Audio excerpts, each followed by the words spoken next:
Μία νέα μελέτη λέει ότι οι άνθρωποι και άλλα θηλαστικά θα εξαφανιστούν από τη Γη σε 250 εκατομμύρια χρόνια. Σύμφωνα με μία προσομοίωση υπολογιστή, οι ήπειροι θα μετατοπιστούν και θα σχηματίσουν μια τεράστια ενιαία μάζα Γης, μια υπερήπειρο, που θα είναι υπερβολικά ζεστή και ξηρή για να υποστηρίξει ζωή.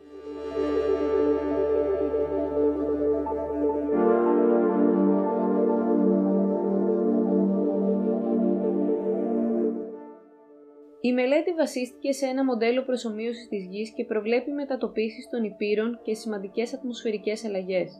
Υποδηλώνει ότι σε 250 εκατομμύρια χρόνια θα δημιουργηθεί μια ηφαιστειογενής υπερήπειρος, την οποία οι ερευνητές ονόμασαν Παγκαία Ultima. Θα βρίσκεται στην τροπική περιοχή της Γης, κατά μήκος του Ισημερινού. Προηγούμενες γεωλογικές έρευνες έχουν δείξει ότι υπήρξε ξανά μια υπερήπειρος, η Παγκαία, εκατομμύρια χρόνια πριν, και άρχισε να διασπάται και να δημιουργεί τις υπηρετικές δομές που γνωρίζουμε σήμερα. Το νέο μοντέλο δείχνει ότι οι συγκρούσεις μεταξύ χερσαίων μαζών θα μπορούσαν να δημιουργήσουν μια υπερήπειρο γεμάτη ηφαίστεια που απελευθερώνουν διοξείδιο του άνθρακα.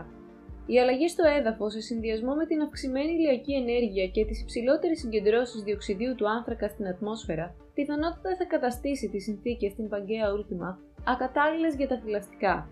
Η μελέτη αναφέρει ότι τα προβλεπόμενα επίπεδα διοξειδίου του άνθρακα σε συνδυασμό με έναν φωτεινότερο ήλιο θα οδηγήσουν πιθανώς σε ένα σημείο καμπής του κλίματος, που θα προκαλέσει τη μαζική εξαφάνιση των γήινων θηλαστικών, συμπεριλαμβανομένων των ανθρώπων.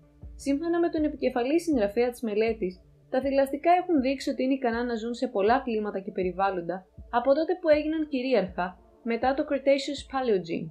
Το Cretaceous Paleogene ήταν η μαζική εξαφάνιση που επηρέασε όλους τους δεινοσαύρους πριν από περίπου 66 εκατομμύρια χρόνια.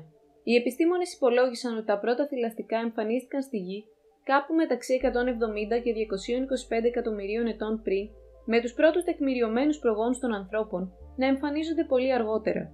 Παρά το γεγονός ότι επιβίωσαν από την εξαφάνιση των δεινοσαύρων, τα θηλαστικά έχουν κάποια θερμικά όρια, που σημαίνει ότι μπορούν να ανεχθούν μόνο ένα συγκεκριμένο εύρος θερμοκρασιών.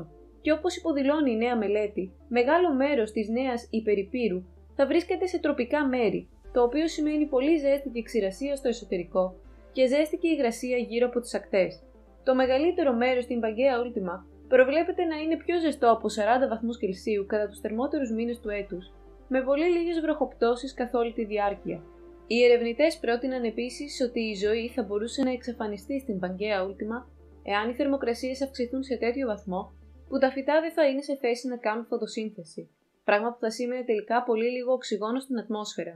Τα δεδομένα αυτά δείχνουν ότι η έρευνα για τον εντοπισμό εξωπλανητών που θα μπορούσαν να υποστηρίξουν ζωή είναι πιο σημαντική από ποτέ.